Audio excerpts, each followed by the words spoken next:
Please subscribe పాతోటెక్ channel, like it and share it. ఈ వీడియోలో మనం 2025 సంబంధించి NMMS ఆన్లైన్ అప్లికేషన్ ఏ విధంగా ఫిల్ చేయాలి, బ్యాంక్కి సంబంధించినటువంటి అమౌంట్ ఏ విధంగా పే చేయాలి మొదలగు విషయాలన్నిటి కూడా మనం ఈ వీడియోలో చూద్దాం. మరి ఈ వీడియో యొక్క డిస్క్రిప్షన్లో లింక్ ఇవ్వబడుతుంది. ఆ లింక్ని మీరు క్లిక్ చేసినట్లయితే ఈ విధంగా ఓపెన్ అవుతుంది. లేదా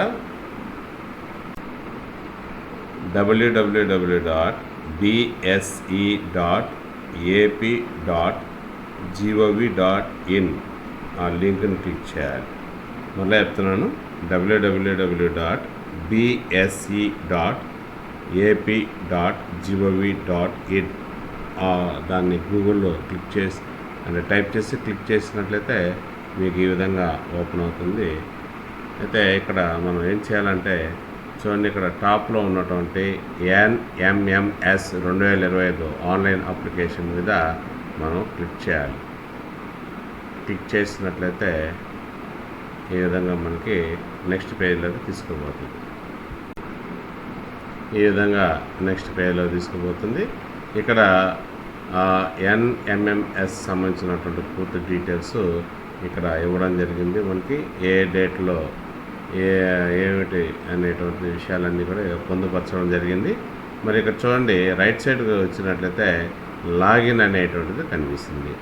సో ఈ అప్లికేషన్ మనం ఫిల్ చేయాలంటే ముందు లాగిన్ కావాలి.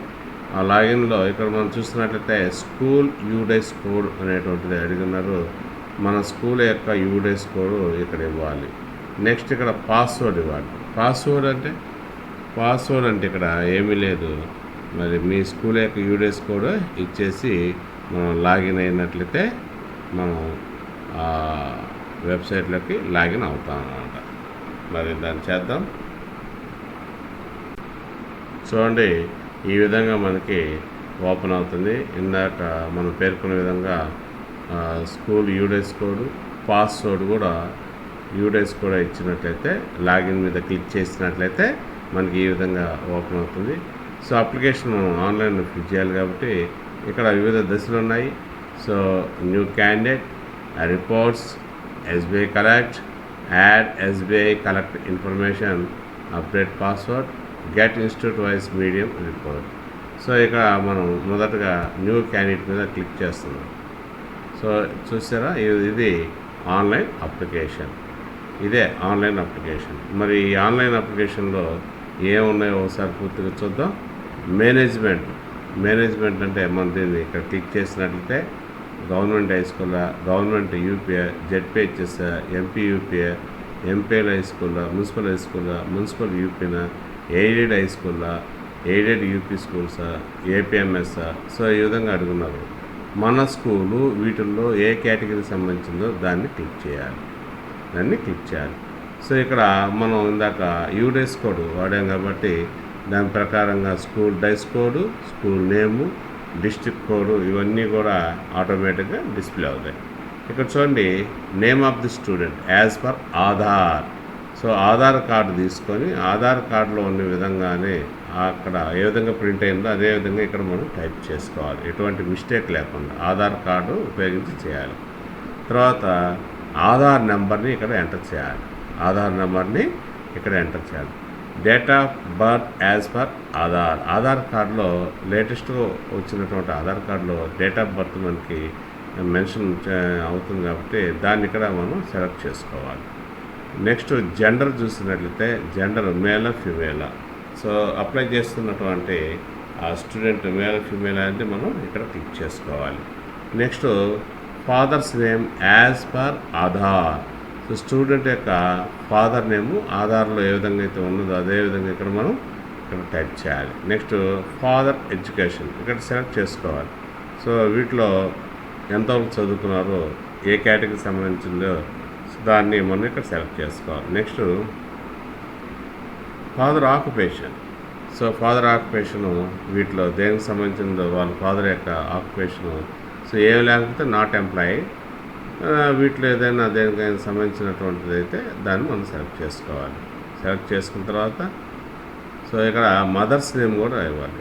సో మదర్స్ నేమ్ ఇవ్వాలి, మదర్స్ ఎడ్యుకేషన్ కూడా ఇవ్వాలి, సెలెక్ట్ చేసుకోవాలి. ఏం చదవకపోతే ఎన్ని. సో వీటిలో మెన్షన్ చేసిన విధంగా కాకపోతే ఎనీ అదర్ సెలెక్ట్ చేసుకోవచ్చు. Next mother occupation. సో ఈ విధంగా అనమాట. సో ఎంప్లాయ్ కాకపోతే నాట్ ఎంప్లాయిడ్ అని ఇచ్చుకోవచ్చు. Next medium of examination. ఆ స్టూడెంట్ ఏ మీడియంలో ఎగ్జామ్ రాయాలనుకుంటున్నాడో, తెలుగు, ఇంగ్లీషా, ఉర్దూ అనేది సెలెక్ట్ చేసుకోవాలి. Next community. సో కమ్యూనిటీ ఈ క్యాస్ట్ కేటగిరీలో దేని కిందకి చెందుతారో దాన్ని మనం సెలెక్ట్ చేసుకోవాలి. Next caste certificate. ఇప్పుడు మనం రిజర్వేషన్ సంబంధించినటువంటి వర్తించేటట్లయితే మనం ఇక్కడ క్యాస్ట్ సర్టిఫికేట్ని అప్లోడ్ చేయాలి. అది ఎట్లాగ ఉండాలంటే 150 కిలోబైట్స్ నుంచి 1 మెగాబైట్స్ లోపల జేపీజీ ఫార్మేట్లో, ఇమేజ్ ఫార్మేట్లో ఉండాలి. సో ఆల్రెడీ దీన్ని మొబైల్లో కానీ లేదా ల్యాప్టాప్లో కానీ లేదా సిస్టంలో కానీ ఆల్రెడీ ఎక్కించుకోండి ఆ ఫోటోని. దాన్ని క్లిక్ చేసి ఇక్కడ అప్లోడ్ చేయాలి ఈ బ్రౌజర్ దగ్గర. నెక్స్ట్ పేరెంటల్ ఇన్కమ్ ఇక్కడ మనం సెలెక్ట్ చేసుకోవాలి. చూడండి, మ్యాక్సిమం 3.5 లక్షల లోపల ఉంటేనే ఈ NMMSకి మనం రాయొచ్చు. అందుకంటే ఎక్కువైతే మనం ఎలిజిబుల్ కాదు. సో అది గుర్తించండి. నెక్స్ట్ ఇన్కమ్ సర్టిఫికేట్ కూడా మనం MRO నుంచి పొంది ఉంటాం కదా, అది కూడా ఫోటో తీసుకొని ఆ ఫోటో కూడా 150 కిలోబైట్స్ నుంచి 1 మెగాబైట్స్ జేపీజీ ఫార్మేట్లో ఉండాలి. దాన్ని ఇక్కడ క్లిక్ చేసి అప్లోడ్ చేయాలి. తర్వాత చూడండి, ఒకవేళ ఆ స్టూడెంట్ పీడబ్ల్యూడీ పర్సన్ అయితే, డిజాబిలిటీ పర్సన్ అయితే ఎస్ అని, కాకపోతే నో అని సెలెక్ట్ చేసుకోవాలి. డిజాబిలిటీ ఉన్నట్లయితే చూడండి, ఏం డిజాబిలిటీ ఉంది, orthopaedic, hearing impaired, visual impaired. So దాన్ని సెలెక్ట్ చేసుకోవాలి అయితేనే. సో డిజాబిలిటీ ఎస్ అయితేనే. నెక్స్ట్ పర్సంటేజ్ ఆఫ్ డిసబిలిటీ, ఎంత పర్సంటేజ్ ఉందనేది ఇక్కడ మెన్షన్ చేయాలి. స్కూల్ HM మొబైల్ నెంబరు, ఆ స్కూల్ యొక్క HM యొక్క మొబైల్ నెంబరు. నెక్స్ట్ ఆ విద్యార్థి యొక్క పేరెంట్ మొబైల్ నెంబర్ ఇక్కడ ఎంటర్ చేయాలి. నెక్స్ట్ స్కూల్ హెడ్ లేదా హెడ్ మాస్టర్ ఈమెయిల్ ID ఇక్కడ ఎంటర్ చేయాలి. హెడ్ మాస్టర్ ఈమెయిల్ ID ఇక్కడ ఎంటర్ చేయాలి.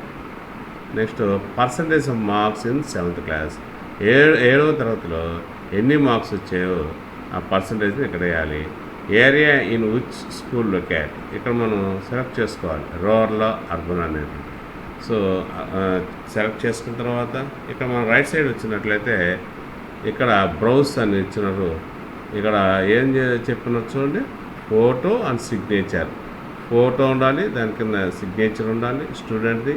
సో దాన్ని మీరు జేపీజీ ఫార్మేట్ ఫోటో తీసి పెట్టుకొని అప్లోడ్ సిస్టంలో పెట్టుకోవాలి.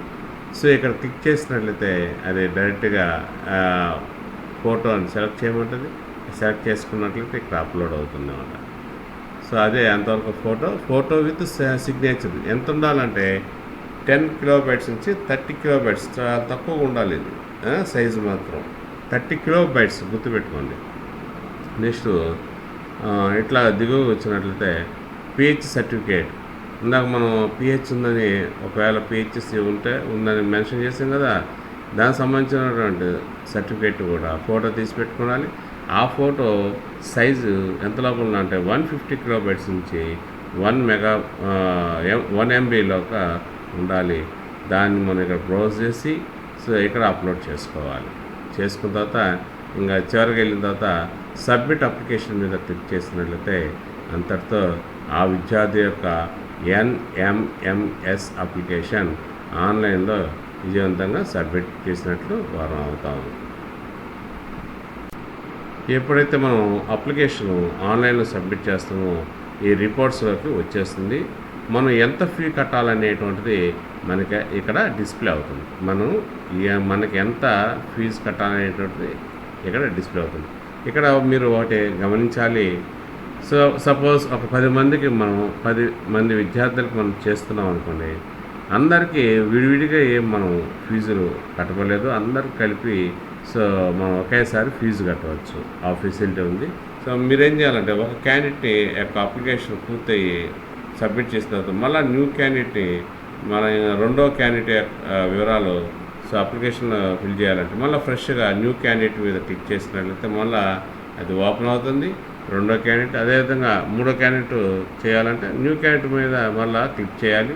ఇట్లాగ ఎంతమంది విద్యార్థులకైతే మనం ఆన్లైన్లో అప్లై చేసుకోవాలి అన్ని సార్లు మనం అప్లికేషన్ ఓపెన్ చేసి వాళ్ళ యొక్క వివరాలను పూర్తిగా నింపాలి. ఇక రిపోర్ట్స్లో పోతే ఎంతమంది పిల్లలు అయితే మనం చేసినామో వాళ్ళ యొక్క అంతా కూడా డిస్ప్లే అవుతుంది. ఫీజు వివరాలు కూడా ఇక్కడ డిస్ప్లే అవుతాయి. తర్వాత మనం ఇంకా బ్యాంకు సంబంధించిన అమౌంట్ కట్టాలి కాబట్టి ఈ ఎస్బీఐ కలెక్ట్ మీద మనం క్లిక్ చేయాలి.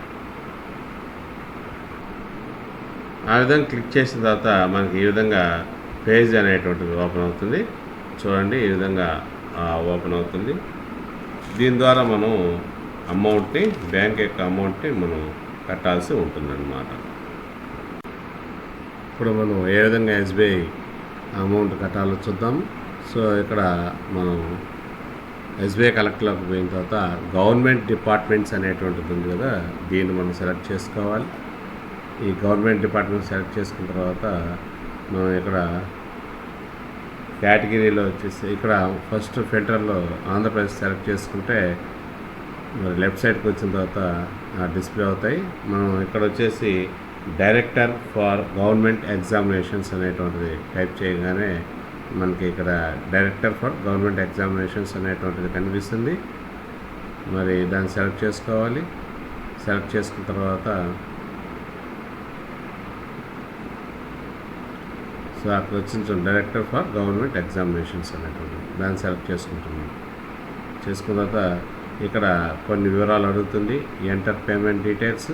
సో పేమెంట్ కేటగిరీ, డిస్ట్రిక్టు, తర్వాత head master phone number, total fee ఎంతమంది పిల్లలకి అయితే మనం కడుతున్నామో వాళ్ళందరి ఫీజు ఒకేసారి మనం ఇక్కడ కట్టచ్చు. రిమార్క్స్ ఇవన్నీ కూడా మనం ఫిల్ చేయాల్సి ఉంటుంది. తర్వాత ఇండివిజువల్ ఎంటర్ డీటెయిల్స్ అంటే ఇండివిజువల్ నేము, మొబైల్ నెంబర్ ఇచ్చేయాలి. మొబైల్ నెంబర్ ఇచ్చేసి కింద సో ఇక్కడ వచ్చేసి date of birth, email ID ఇచ్చేసిన తర్వాత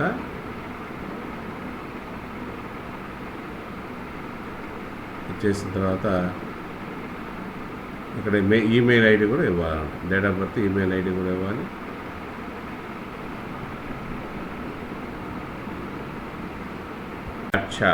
ఎంటర్ చేసేసి తర్వాత నెక్స్ట్ బటన్ మీద క్లిక్ చేయాలి.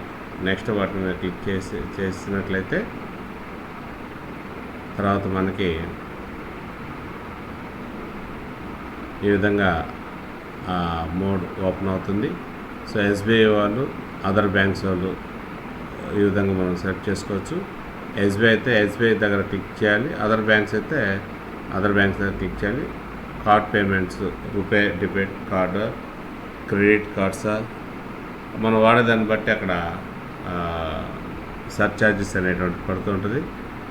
యూపీఐ ద్వారా అయితే మనకి ఎటువంటి సర్ఛార్జ్ పడదు కాబట్టి మనం యూపీఐని సెలెక్ట్ చేసుకుంటే మంచిదన్నమాట. సో బ్యాంక్ ఛార్జెస్ నిల్ అనమాట అక్కడ. కాబట్టి ఇక్కడ మనం యూపీఐ దాని దగ్గర క్లిక్ హియర్ అని దగ్గర మనం క్లిక్ చేయాలి. ఈ విధంగా ఓపెన్ అవుతుంది. క్యూఆర్ కోడ్ మీద క్లిక్ చేసినట్లయితే ఆ అమౌంట్కి సంబంధించినటువంటి క్యూఆర్ కోడ్ ఓపెన్ అవుతుంది. ఆ క్యూఆర్ కోడ్ని మనం మన మొబైల్ ద్వారా స్కాన్ చేసి అమౌంట్ని పే చేసినట్లయితే మనకు ఒక రిసిప్ట్ వస్తుంది. దాన్ని ప్రింట్అవుట్ తీసుకోవచ్చు, దాన్ని నోట్ చేసుకోవచ్చు అన్నమాట. ఈ విధంగా మనకి your transaction has been successfully completed అని వస్తుంది. అంటే బ్యాంక్కి సంబంధించిన ఫీజు మనం పూర్తిగా కట్టినట్లు అవుతుందన్నమాట. దాన్ని మనం డౌన్లోడ్ చేసుకోవచ్చు, లేదా ప్రింట్ ఆప్షన్ ద్వారా మనం దాన్ని ప్రింట్ తీసుకోవచ్చు అన్నమాట. మనం ఈ ఎన్ఎంఎంఎస్ సంబంధించినటువంటి బ్యాంకులో మనం కట్టిన తర్వాత వాటి యొక్క వివరాలను ఇక్కడ యాడ్ ఎస్బీఐ కలెక్ట్ ఇన్ఫర్మేషన్ అనేటువంటి దాంట్లో మనం యాడ్ చేయాలి. దాన్ని క్లిక్ చేస్తున్నాం.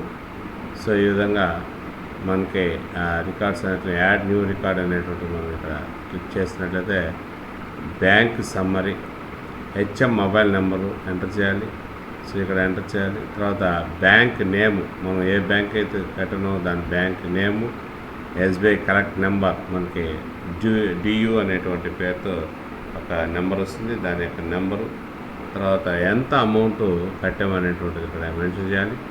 ట్రాన్సాక్షన్ డేట్, ఏ రోజైతే మనం అమౌంట్ కట్టామో ఆ డేట్ మనం ఇక్కడ సెలెక్ట్ చేసుకుని సేవ్ ఆప్షన్ మీద క్లిక్ చేసినట్లయితే అంతటితో మనము ఈ ఎన్ఎంఎంఎస్ సంబంధించినటువంటి పూర్తిగా అంటే ఆన్లైన్ అప్లికేషన్ ఫిల్ చేయడం, ఎస్బీఐ అమౌంట్ సంబంధించినటువంటి ఫీజు కట్టడం, తర్వాత వచ్చేసి ఆ వివరాలన్నీ కూడా యాడ్ ఎస్బీఐ కలెక్ట్ ఇన్ఫర్మేషన్ మనం సేవ్ చేసాము. ఇంతటితో ఈ కార్యక్రమం అంతా కూడా పూర్తి చేసినట్లు అవుతున్నాం. ప్లీజ్ సబ్స్క్రైబ్ పాదుటెక్ channel, like it and share it. Thank you.